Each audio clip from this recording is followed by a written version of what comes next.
तेवढाच आणि मावशीचा तेवढाच. हे इथून वाडा तर लय लांब खालच्या त्या चितापदर आपल्या एवढा वाडा चौकडू आणि त्याच्यात 10-12 घर 10-12 त्यात रानजाण कटलं सगळं जेवढे असते तेवढं. कणगीत आतमध्येच शेळ्या मेंढ्या असलेल्या त्या आतमध्येच चौकून बांधलेलं आणि भोवताली अशा खोल्या आणि मध्ये पटांगण. हा ते आधी जुन्याचे असते ना जुने.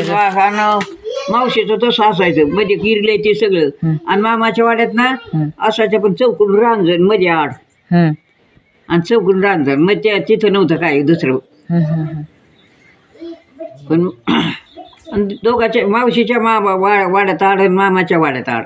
हा आधी आड छोटे असायचे का मोठे? एवढे असे इथून पाय दिलं हे कडेच्या कडेला मधून तो कुळधर माझ्या माहेर जशी कुळधराला हाय आडतो आणि आहे ना. हा बामणाच्या तिथं दारात तशी आमच्या बापाच्या वाड्यात वाढच होता ना असं एकूण एकीने एकूण 2च माणसाला शांत तिसऱ्या माणसाला. हा हाय हाय आणि खाय तो हाय आणि खाय त्यात पाणी पण हाय मंदिर आणि ते नाही तिथं मंदिराच्या पुढे हाय तिथं त्या देवी पैसे ना देवीच्या पाठीमागे पाहिलं ते कशाला ते हाय देवीच्या पाठीमाग मंदिर ते बामण आणि ते राहतात हाय त्यांच्या दारात.